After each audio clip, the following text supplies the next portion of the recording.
Quand on regarde une page internet, le petit j'aime de Facebook, qui est en bas de l'article, le petit icône like, elle vient de Facebook. Elle ne vient pas du site où il y a l'article. Elle vient de Facebook. C'est-à-dire que la petite icône, en vrai, c'est une page toute petite, de la taille d'une icône, mais qu'on a été chercher sur le serveur de Facebook. Et donc Facebook sait que vous avez été chercher telle icône et que vous avez été la chercher depuis tel article de tel journal. Et donc même quand on n'est pas abonné Facebook, même quand on n'a pas de compte Facebook, Facebook a une trace dans ses logs disant telle adresse IP, tel jour, à telle heure, a lu tel article de tel journal. Pour tous les articles de tous les sites sur lesquels il y a des logos like. C'est-à-dire l'immense majorité des grands médias, des blogs, de tout ce qui ressemble à du site communautaire, de tout ce qui ressemble à des forums, etc., etc., etc. Et donc la quantité d'informations que ça représente est phénoménale. Mais ce ne sont pas des infos qui ont été espionnées.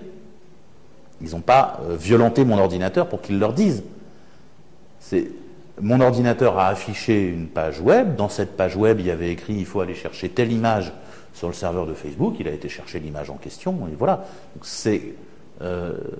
Techniquement, c'est à ma demande que ça a eu lieu.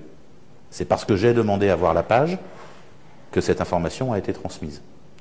Par contre, le blanc-seing donné à Facebook pour conserver ça, pour archiver ça, ça, ils m'ont rien demandé, j'ai rien signé. Il y a les conditions d'utilisateur quand même. Ah, mais moi, je ne suis pas abonné.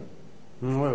C'est vrai pour ceux qui n'ont pas Facebook. Mais même quand je consulte, je suis en train de lire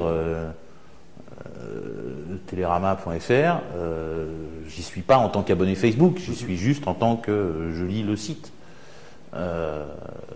C'est très bizarre ce transfert d'informations, il pose problème. Et donc ça fait partie des traces qu'on laisse de manière totalement inconsciente. Quand on va visiter une page web, on est en général extrêmement peu conscient de la quantité d'informations qu'on laisse ailleurs que là où on est allé. Et donc typiquement dans les choses qui ont été montrées par Edward Snowden, il y a le fait que la NSA accède de manière assez libre à la totalité des informations stockées par les géants américains, Facebook, Google, Apple, Amazon, etc., etc. Or, si on regarde les endroits où il y a le +1 Google, les endroits où il y a le petit T Twitter, où il y a le like Facebook, ça fait 80% de ce qu'on visite, 90% de ce qu'on visite. Et ça, c'est entièrement centralisé aux États-Unis et la NSA y a accès. Okay. Donc voilà comment ils font pour tout savoir sur nous. Après, il y a les choses évidentes. Ils ont accès à ce qu'on fait sur Facebook, donc quand vous discutez, même en chat privé, sur Facebook, il n'y a pas de vrai chat privé sur Facebook. Le chat privé, il est entre mon ordinateur et celui de Facebook, et entre celui de Facebook et celui de mon interlocuteur, mais tous les messages transitent par un ordinateur appartenant à l'entreprise Facebook. Et donc ça, c'est archivé. C'est la preuve, on ferme son navigateur, on détruit son ordinateur, on met le feu chez soi, on prend un ordinateur tout neuf, on se connecte à son compte Facebook et on retrouve l'historique des messages. Donc c'est bien qu'ils sont stockés à l'autre bout. Et s'ils sont stockés à l'autre bout, la NSA a une copie, globalement. Ce que nous a appris Edward Snowden, c'est ça.